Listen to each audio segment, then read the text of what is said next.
कैसे हुआ वो जान लो। तो अगर मैं ये बोलूं कि इसका अंत भारत की वजह से हुआ तो क्या ठीक? हम जान लेते हैं कि सोवियत प्रणाली क्या है। फ्रेंड्स, अब हम ये समझते हैं कि सोवियत संघ की दूसरे विश्व युद्ध के बाद आखिर क्या स्थिति थी। तो देखिए, welcome back students to EIB education and study with Anas sir. Today I will be starting class 12 political science, first book, first chapter, दो ध्रुवीयता का अंत। सो बेसिकली आज की इस क्लास के अंदर हम समझेंगे कि आखिर इस चैप्टर की नेम का मतलब क्या है, इस चैप्टर के अंदर ऐसे कौन से इंपॉर्टेंट टॉपिक्स एंड पॉइंट्स आते हैं जो कि हमें पता होना जरूरी है। सो स्टार्ट करते हैं अपनी क्लास को और समझते हैं हर एक इंपॉर्टेंट टॉपिक एंड कॉन्सेप्ट्स को, और क्लास 12 पॉलिटिकल साइंस को इजी बनाते हुए समझते हैं और पढ़ते हैं और सारे नोट्स को क्रिएट करते हैं। सो स्टार्ट करते हैं अपनी क्लास को और समझते हैं इस चैप्टर को काफी brief, best and short explanation के साथ। So let's start.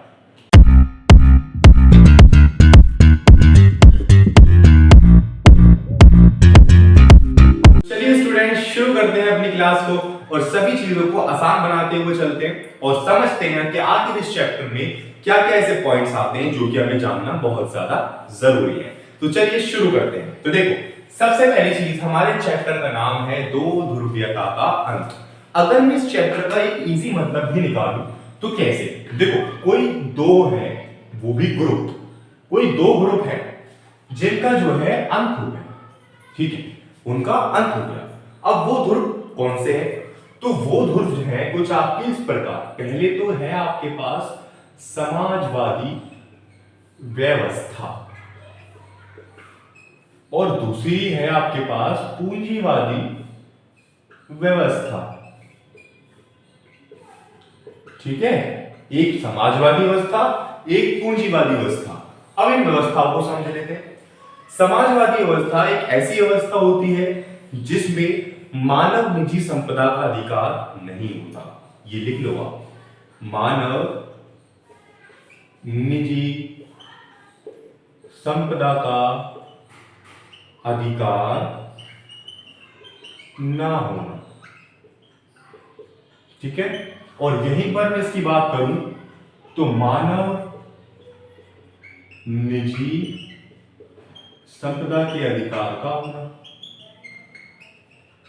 अधिकार का होना, ये। अब ये दो व्यवस्थाएं थी। इन दो व्यवस्थाओं को दो देश लीड कर रहे थे।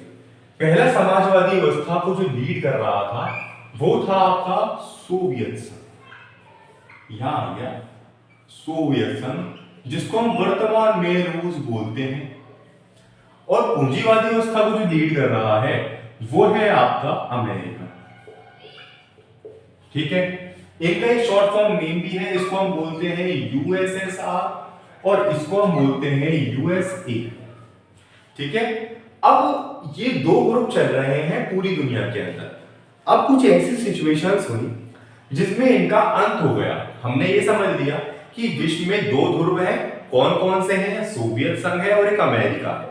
इन कैसे हैं ये? इनकी व्यवस्थाओं के हिसाब से अलग अलग है। सोवियत संघ की व्यवस्था कैसी है? समाजवादी व्यवस्था है। समाजवादी व्यवस्था क्या होती है? जिसके अंदर मानव निजी संपदा का अधिकार होता है। यहीं पर अगर मैं अमेरिका की बात करूं तो अमेरिका की व्यवस्था कैसी है? पूंजीवादी व्यवस्था है, जिसके अंदर मानव निजी संपदा के अधिकार होता है, और सॉरी, यहां नहीं होता। अब देखो कि अगर आखिर इसका मतलब क्या है, मानव निजी संपदा का मतलब क्या है? तो देखो, इसका मतलब यह है कि बेसिकली प्राइवेटाइजेशन का ना होना। ये एक ऐसी व्यवस्था है जिसके अंदर प्राइवेटाइजेशन नहीं है। इसके अंदर सारा का सारा जो इन्वॉल्वमेंट है वो किसका है? गवर्नमेंट का है। जो कुछ करेगी गवर्नमेंट करेगी, आपको कुछ भी नहीं करना। ना प्रॉपर्टीज है अपनी, ना कोई जमीन जायदाद अपनी, सब किसकी है? गवर्नमेंट की है। हर एक फैसले में गवर्नमेंट का ही बड़ा हस्तक्षेप रहता है। यहीं पर अगर मैं बात करूं तो इसमें गवर्नमेंट का इन्वॉल्वमेंट काफी कम होता है। ये ऐसा समझ लीजिए बिजनेस ट्रांजैक्शंस, हमारे पास अपनी जमीन है, बिजनेस है, हम जो मर्जी बिजनेस कर रहे हैं, सब हम लिबरल हैं यहाँ पे, ठीक है। तो बेसिकली ये एक ऐसी व्यवस्था है जिसके अंदर मानव निजी संपदा का अधिकार है। आप कमाओ, खाओ, जो मर्जी करो। बट यहाँ पे सिस्टम ऐसा नहीं है। दोनों व्यवस्थाएं समझा दी मैंने इसी भाषा में। यहाँ पे अधिकार ना होना, वहां अधिकार होना। यहाँ पे गवर्नमेंट का इन्वॉल्वमेंट ज्यादा होना, वहां पर नहीं होना।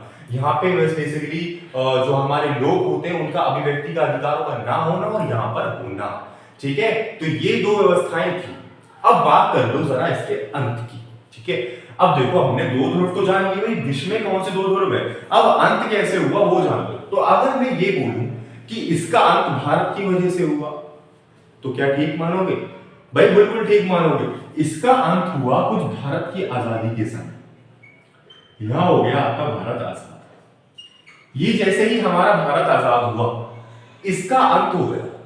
अब बोलोगे आप सर कैसे? वो ऐसे कि सबसे पहले मैं आपको एक एग्जांपल देता हूं। एग्जांपल ऐसे कि आप ना एक न्यू क्लास के अंदर एडमिशन लिया है आपने। अब वो जो न्यू क्लास है उसमें ऑलरेडी दो ग्रुप हैं, एक ग्रुप ए और एक ग्रुप है बी। अब इन दो ग्रुपों को कोई दो अलग पर्सन लीड कर रहे हैं, जो मर्जी नाम लिख लेना आप, अजय, विजय, करण, नमन, इस तरीके से। अब आपने जैसे ही इस क्लास के अंदर एंट्री ली तो आपने देखा कि भाई यहां तो दो ग्रुप चल रहे हैं।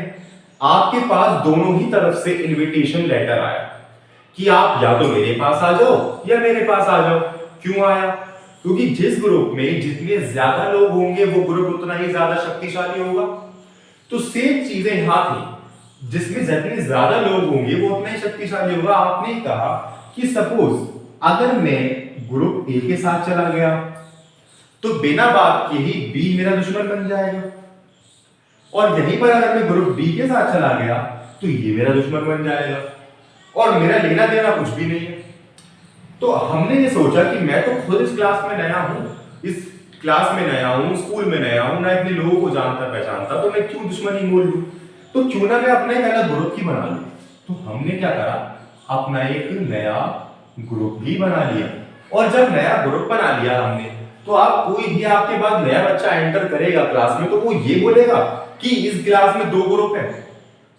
नहीं। क्यों? क्योंकि आपने एक ग्रुप क्रिएट कर लिया। तो यहां पे इन दो ग्रुपों का अंत हुआ या नहीं हुआ? हुआ ना। तो जैसे ही भारत आजाद हुआ तो भारत के पास इन दोनों व्यवस्थाओं के इनविटेशन का बम्पार लग गया। जैसे भारत आजाद हुआ, इन दोनों इनविटेशन का बम्पार लग गया कि आप हमारे साथ आ जाओ। इन्होंने बोला हमारे साथ आ जाओ। तो सेम सिचुएशन यहां लगा दो इंटरनेशनल लेवल पे कि अगर भारत इसके साथ जाएगा तो ये दुश्मन, इसके साथ जाएगा तो ये दुश्मन, इसके साथ जाएगा तो इसकी सारी बातें माननी पड़ेगी, इसके साथ जाएगा तो इसकी सारी बातें माननी पड़ेगी। तो भारत ने बोला कि मैं किसी के दबाव में क्यों आऊं? भाई मैंने इतनी मुश्किल से अपनी आजादी प्राप्त करी है, मैं इसको बचाए रखना मेरी सबसे बड़ी जिम्मेदारी है। और अपनी अर्थव्यवस्था को जो मेरी पूरी खराब कर दिया अंग्रेजों ने, अब उसको उठाने मेरी जिम्मेदारी है। तो भारत ने बोला कि ना तो मैं तुम्हारे साथ आ रहा, ना मैं तुम्हारे साथ, दोनों के साथ नहीं आ रहा, मैं बनाऊंगा अपनी अलग व्यवस्था, जिसका नाम दिया हमने मिक्स्ड इकोनॉमी, यानी कि मिश्रित अर्थव्यवस्था। मिश्रित अर्थव्यवस्था हमने नाम दे दिया। अब जैसे ही मिश्रित अर्थव्यवस्था नाम दिया तो अब पूरी दुनिया में किसी भी देश के पास तीन विकल्प उपलब्ध हो गए। तीन विकल्प कैसे? कि या तो आप प्राइवेटाइजेशन कर लो, या आप समाजवादी व्यवस्था अपना लो, या आप गुटनिरपेक्षता की नीति अपना लो। गुटनिरपेक्षता की नीति, गुटनिरपेक्षता की नीति, ठीक है। तो गुटनिरपेक्षता की नीति के अंदर इसका भी समावेश आ गया और इसका भी समावेश आ गया, दोनों के बेनिफिट्स आ गए। अब जब दोनों के बेनिफिट आ गए तो ना तो हम इसके दुश्मन बने, ना ही हम इसके दुश्मन बने, हम इसके भी दोस्त हैं तो इसके भी दोस्त हैं। तो भारत के नेताओं ने उस समय इतना ज्यादा माइंड लगाया और बेसिकली पूरे देश को अपना एकजुट रखा, किसी के दुश्मन नहीं बने। तो यही सेम सिचुएशन जब आपके सामने आए तो आप ये न्यू क्लास वाला एग्जांपल याद कर लेना, ठीक है। तो ये था हमारा एक्चुअल में दो ध्रुवीयता का अंत। अब आप बोलोगे सर हमारी क्लास में तो सर ने पढ़ाया था कि दो ध्रुवीयता का अंत का मतलब होता है कि सोवियत संघ ने हथियारों की होड़ शुरू कर दी थी या फिर शॉक थेरेपी आ गई थी। देखो सभी पॉइंट्स, ये नहीं कह रहा कि वो गलत है, सारे पॉइंट्स बिल्कुल करेक्ट हैं, मगर वो आते हैं इसके अंदर, भारत के अंदर। मेन रीजन इज दिस, भारत है मेन रीजन कि उस समय में भारत की आजादी हुई और भारत ने एक नई व्यवस्था का जन्म दिया जिसके अंदर था मिक्स्ड इकोनॉमी। और इस व्यवस्था के जन्म के साथ इन दो ध्रुवों का अंत हो गया इंटरनेशनल लेवल पे। अब इन दो ध्रुवों का अंत हो गया, अब बात रहेगी तो आपके वाले एग्जांपल होगी स्कूल वाले की। तो देखो वो मतलब है कि ये जो सोवियत संघ था ना, ये एक ग्रुप था, ये एक ग्रुप था, इसके अंदर बहुत सारे देश सम्मिलित थे। तो इस ग्रुप का एंड हुआ था। जितने आपने फैक्टर्स पढ़ेंगे, अभी हम भी पढ़ेंगे वो सभी, तो जितना फैक्टर्स पढ़ोगे वो इस ग्रुप का अंत किया सोवियत संघ का, ठीक है। दो ध्रुवीयता का अंत का मतलब क्या है, भारत है। इस ग्रुप का अंत का मतलब है जो अभी हम पढ़ने वाले हैं। तो ये एक बहुत बड़ा ग्रुप था और ये इतना बड़ा ग्रुप था कि ये विश्व में सबसे बड़ी चीज थी। और आज भी इसका अंत होने के बाद जो हमारे पास बचा है रूस, वो आज भी पूरी दुनिया में सबसे बड़ा देश है, ठीक है। तो सोचो ये कितना बड़ा होगा। तो ये सोवियत संघ के अंत के बारे में हम पढ़ेंगे। तो अभी होपफुली आपको ये सब चीज समझ में आ गई होगी कि सर दो ध्रुवीयता का अंत क्या होता है और हमारी समाजवादी व्यवस्था क्या होती है, पूंजीवादी व्यवस्था क्या होती है, भारत का इन्वॉल्वमेंट कैसा है दो ध्रुवीयता के अंत में, और भारत ने क्या अपनी पॉलिसी अपनाई, ठीक है। अब कोई आपसे पूछ ले कि समाजवादी व्यवस्था कैसी है, आपको याद रखना चाहिए, सर ने बता दिया। समाजवादी व्यवस्था का मतलब क्या होता है, ये मतलब होता है कि जिसके अंदर सरकार का इन्वॉल्वमेंट हो और सभी चीजें सरकार के हाथ में हो, जो पीपल है वो कुछ ना कर पाए, जो कुछ करेगी वो सरकार करेगी, चाहे आपको रोजगार चाहिए, चाहे कोई फैसिलिटी चाहिए, चाहे कुछ भी चाहिए, वो सब सरकार करेगी। इसमें गवर्नमेंट का इन्वॉल्वमेंट काफी ज्यादा रहता है, ये आपको ध्यान रखना है। सरकार का इन्वॉल्वमेंट उच्चतम, बहुत ऊंचे लेवल पे। और यहीं पर पूंजीवादी व्यवस्था का जो मैं बात करूं तो यहाँ पे जो है सरकार का इन्वॉल्वमेंट बहुत ही लो रहता है। आप अपना बिजनेस करो, आप अपने लीगल कुछ भी दुकान खोलो, कोई भी प्रॉपर्टी खरीदो, किसी भी लाइन के अंदर घुस जाओ, कोई दिक्कत वाली बात नहीं है। यहाँ पे प्राइवेटाइजेशन है, आप अपनी निजी संपदाएं रखो, कोई दिक्कत नहीं, यहाँ पे निजी संपदा भी नहीं रख सकते हम, ठीक है। तो इस तरीके से व्यवस्थाएं थी। अभी फिलहाल हम इन सभी की डेफिनेशंस की बात करेंगे अगर आपको चाहिए, और अगर आपको इनकी स्पेसिफिक नोट्स चाहिए, जैसे कि मैंने आपको इंट्रोडक्शन में बोला था, आप मुझे बता दीजिए कमेंट सेक्शन के अंदर, मैं इनके स्पेसिफिक नोट्स ही आपको प्रोवाइड करवा दूंगा। अभी फिलहाल यहाँ से समझ लीजिए, और अगर आपको लिखना है तो आप लिख लीजिए, क्योंकि बहुत ही ज्यादा इंपॉर्टेंट टॉपिक है ये सारे, ठीक है। तो चलिए आगे बढ़ते हैं स्टूडेंट्स। अब हमारा पूरा बेसिक कंप्लीट हो गया कि क्या है दो ध्रुवीयता का अंत, क्या क्या व्यवस्थाएं हैं, इन व्यवस्थाओं को लीड कौन कर रहा है, इन व्यवस्थाओं को जो लीड कर रहे हैं यानी कि अमेरिका और सोवियत संघ, इनको किस किस नामों से जाना जाता है, यानी यूएसए एंड यूएसएसआर। सो अब हम इन पर्टिकुलर ग्रुपों के बारे में जान लेते हैं। सो अब हम जान लेते हैं कि सोवियत प्रणाली क्या है, आखिर इसका जन्म कैसे हुआ। तो देखिए सबसे पहली चीज आप ये देखो कि 1917 में रूस के अंदर समाजवादी को हम साम्यवादी व्यवस्था भी बोलते हैं, इसकी क्रांति की शुरुआत हुई पूंजीवादी व्यवस्था के खिलाफ। अब पूंजीवादी व्यवस्था के खिलाफ हुई है तो जाहिर सी बात है इस व्यवस्था के बाद ही समाजवादी सोवियत गणराज्य की स्थापना हुई, जिसको सोवियत संघ कहा गया। ये याद रखना, समाजवादी सोवियत गणराज्य की स्थापना हुई थी 1917 के बाद, जो क्रांति हुई थी पूंजीवादी व्यवस्था के खिलाफ। इसका मोटिव ये था कि मानव निजी संपदा को रोकना और समाजवादी व्यवस्था की बढ़ोतरी करना विश्व के अंदर। सो बेसिकली बहुत इजी लैंग्वेज में मैंने ही क्रिएट कर दिया। सो आपके समझ में आ गया होगा ना कि सोवियत प्रणाली क्या है। 1917 में एक क्रांति हुई थी रूस के अंदर, समाजवादी क्रांति, और इसके अंदर समाजवादी गणराज्य की स्थापना हुई थी, सोवियत गणराज्य की, और इसको बाद में सोवियत संघ कहा गया। अरे ये तो हमें आ गया। तो इसी तरीके से आपके सोवियत प्रणाली बनी। अब जैसे ही हम ये समझ गए कि सोवियत प्रणाली क्या होती है, अब हमने ये भी जान लिया है कि अभी समाजवादी व्यवस्था क्या है, पूंजीवादी व्यवस्था क्या है। अब एक नया शब्द हमें देखने को मिला जिसका नाम है दूसरी दुनिया। क्या है ये दूसरी दुनिया? देखो इसका मतलब ये है कि देखो ये बात हो रही है आपके पूर्वी यूरोप एशिया के देशों की, ठीक है। इसके अंदर बेसिकली क्या क्या चीजें हुई थी वो मैं बता देता हूं। ये दूसरी दुनिया की जो बात है वो है पूर्वी यूरोप के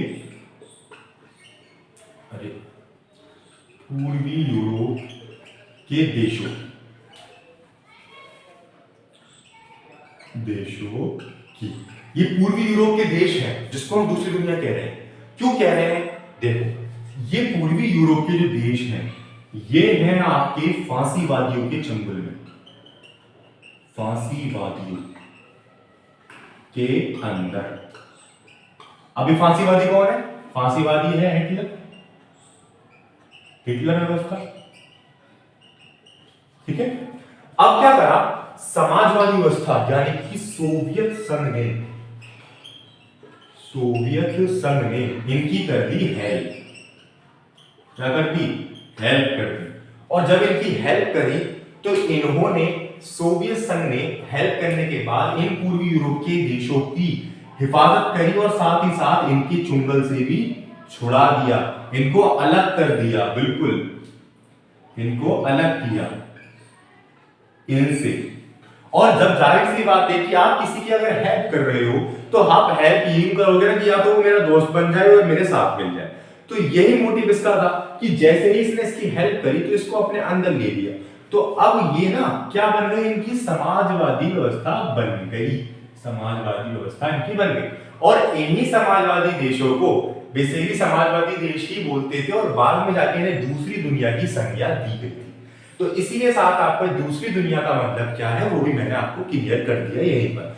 और अगर आपने देखा कि बेसिकली यहाँ पर हम समझ रहे हैं दूसरी दुनिया के बारे में, तो ये सिचुएशन चली कब? ये सिचुएशन चली दूसरे विश्व युद्ध के बाद। ये सिचुएशन कब थी दूसरी दुनिया वाली? दूसरे विश्व युद्ध के बाद, ठीक है, दूसरे विश्व युद्ध के बाद ये सिचुएशंस थी सारी। तो मैं आपको ये क्लियर कर देता हूं कि दूसरा विश्व युद्ध पहला विश्व युद्ध आखिर है क्या। तो देखिए दूसरा विश्व युद्ध और पहले विश्व युद्ध की आप डेट्स लिख लीजिए। मैं यहाँ पे यहां लिख देता हूं, छोटा सा यहां लिख देता हूं, ठीक है। पहला विश्व युद्ध जो चला वो चला आपका 1914 से 1918 तक, ठीक है। पहला विश्व युद्ध 1914 से 1918 तक, यहां लिख देता हूं छोटा सा पहला युद्ध। दूसरा युद्ध जो चला वो चला आपका 1939 से 1945 तक, ये था आपका दूसरा युद्ध।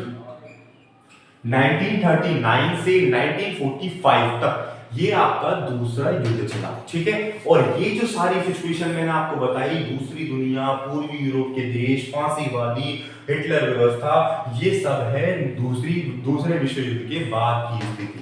दूसरे विश्व युद्ध के बाद की स्थिति है ये क्यों है? क्योंकि दूसरे विश्व युद्ध के बाद सोवियत प्रणाली, सोवियत संघ बहुत ही उन्नति पर था। अब हम व्यवस्था को जान लेते हैं कि मैंने अभी एक शब्द बोला कि दूसरी दुनिया, ये सब चीजें हुई, बट इससे पहले दूसरे विश्व युद्ध के बाद सोवियत संघ बहुत ही तरक्की हासिल कर रहा था। तो वो कौन से ऐसे फैक्टर्स थे जिसमें अंदर सोवियत संघ तरक्की हासिल कर रहा था, वो भी जल्दी से समझ लेते हैं। अगर आप इन सब चीज को नोट करना चाहते हैं तो नोट कर लीजिए। तो चलिए स्टूडेंट्स, अब हम ये समझते हैं कि सोवियत संघ की दूसरे विश्व युद्ध के बाद आखिर क्या स्थिति थी। तो देखिए सोवियत संघ की दूसरे विश्व युद्ध के बाद कुछ इस प्रकार की स्थिति थी, जैसे कि दूसरे विश्व युद्ध के बाद सोवियत संघ बहुत उन्नति पर था। जैसा कि मैंने आपको बताया कि सोवियत संघ बहुत ही ज्यादा तरक्की हासिल कर रहा था विश्व के अंदर, तो दूसरे विश्व युद्ध के बाद इसकी व्यवस्था बहुत ही उन्नति पर थी और सोवियत संघ एक महाशक्ति बनकर उभरा। ये याद रखिएगा, ये मैंने एक पैराग्राफ लिखा है, पैराग्राफ टाइप का, बट यहाँ पे आप पॉइंट्स बना के लिखिएगा। पहला पॉइंट यही हो गया कि दूसरे विश्व युद्ध के बाद सोवियत संघ बहुत उन्नति पर था। दूसरे विश्व युद्ध के बाद सोवियत संघ एक महाशक्ति बनकर उभरा और साथ में ही सोवियत संघ की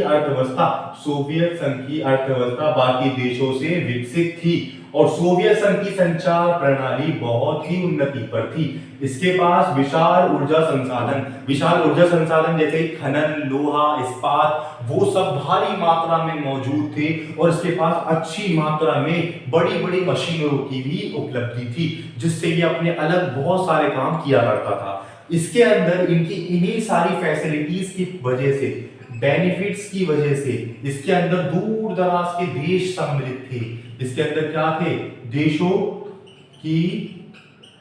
देशों का सम्मेलन, ये लिख लेना, ठीक है, देश का सम्मेलन, ठीक है, ये लिख लेना, ठीक है। अब इसके इतने सारे बेनिफिट्स थे, तो जो दूर दराज के देश थे, गरीब गुरबा देश थे, वो इसके अंदर इसी वजह से सम्मिलित थे। अब और भी वजह है, क्या है? देखो, इसके अंदर कोई भी बेरोजगार नहीं था। ये व्यवस्था बहुत अच्छी थी, इसके अंदर कोई भी बेरोजगार नहीं था। सभी के पास अपना जीवन यापन करने के लिए कोई ना कोई वर्क था, कोई ना कोई व्यवस्था थी और साथ में ही सरकार द्वारा इनको न्यूनतम जीवन स्तर की सुविधा दी जाती थी। यानी कि आपको बेसिकली शिक्षा से संबंधित, आपके स्वास्थ्य से संबंधित, आपके रोजगार से संबंधित सारे बेनिफिट्स प्रोवाइड करवाए जाएंगे सरकार की तरफ से। और बस इसका बदले में यही है कि आप निजी संपदा नहीं रख सकते। तो ये बेनिफिट्स गरीब गुरबा देशों के लिए बहुत ही ज्यादा है और बहुत ही ज्यादा हकीकत में। तो ये कुछ कारण थे कि ये जो गरीब गुरबा देश थे, बाकी के बेचारे बहुत दूर दूर के छोटे छोटे देश थे, उन्हें डर था कि हमारे ऊपर कोई कब्जा ना कर ले, वो उनकी बेनिफिट्स की वजह से इसके अंदर सम्मिलित थे और ये बहुत विशाल बन चुका था। अब देखो हमने यहाँ देख लिया कि इसके अंदर कोई बेरोजगार नहीं है, इसके अंदर न्यूनतम जीवन स्तर की सुविधा प्रोवाइड है, जिसके अंदर क्या हो रहा है, हर एक नागरिक को अपनी व्यवस्थाओं से संबंधित सभी चीजें दी जा रही है सरकारों के द्वारा। अब तीसरा बहुत ही ज्यादा इंपॉर्टेंट पॉइंट बताने वाला हूं मैं आपको, जिसका नाम है सकल घरेलू उत्पाद। सोवियत संघ का सकल घरेलू उत्पाद इतना ज्यादा था कि इसके अंदर कोई भी चीज इंपोर्ट करने की जरूरत ही नहीं थी। अगर इसमें सुई भी बननी है या हवाई जहाज बनना है, वो इसी देश के अंदर बनना ही होता है, इसमें कोई भी इंपोर्ट नहीं किया करता था। अब आप खुद देखो कि जब आप सारी चीज अपने देश के अंदर ही बनाओगे, आपको क्या करना पड़ेगा, एक्सपोर्ट करना पड़ेगा। एक्सपोर्ट करोगे तो क्या होगा, कैश इनफ्लो होगा। जब आप कोई चीज खरीदोगे नहीं तो पैसा जाएगा कहां, कहीं भी जाएगा। तो यहाँ पे सब चीज इसकी सकल घरेलू उत्पाद इतने उत्थान पे था कि इसे कोई भी चीज की जरूरत हो वो अपने देश के अंदर ही बनाया करता था, अपने संघ के अंदर बनाया करता था, इसे बाहर से इंपोर्ट की नीड नहीं थी। तो कहने का अगर मतलब मैं निकालूं, अपना कंक्लूजन निकालूं कि दूसरे विश्व युद्ध के बाद इसकी व्यवस्था बहुत ही अच्छी थी और इन्हीं अच्छे वजहों से, कारण की वजह से, शक्तिशाली होने की वजह से इसने पूर्वी यूरोप के देशों की भी मदद करी, जिनको हमने बाद में जाके समाजवादी देश और उसके बाद में जाके हमने इनको क्या कहा, दूसरी दुनिया के नाम की संज्ञा दी। तो ये कुछ कारण थे और ये कुछ हमारे पॉइंट्स एंड इंपॉर्टेंट टॉपिक्स थी जो कि हमने आज क्लास में कवर किए। सो होपफुली आपको समझ में आ गए होंगे।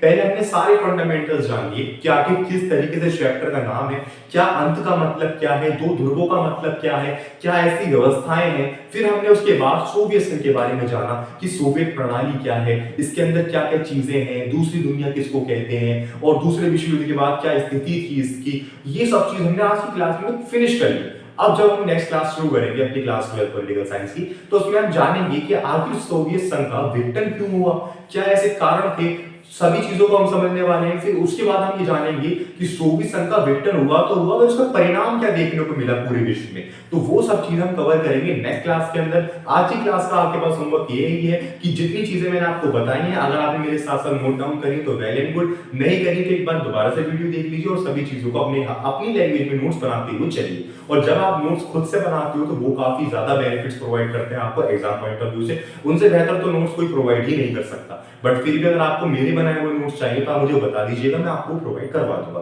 बट फिर भी आप एक बार अपने पास से कोशिश जरूर कीजिएगा लिखने की। सो आज की क्लास के लिए इतना ही। मैं ये मानता हूँ कि सभी डाउट्स आपके क्लियर हुए होंगे, बट फिर भी कोई डाउट रह गया हो कहीं भी किसी भी टॉपिक में तो आप मुझे जरूर बताइएगा, मैं उसको क्लियर करने की पूरी कोशिश करूंगा। सो मिलते हैं नेक्स्ट क्लास के अंदर, कवर करेंगे और भी इंपॉर्टेंट टॉपिक को इसी तरीके से मेरी बेस्ट एंड शॉर्ट एक्सप्लेनेशन के साथ। Thank you.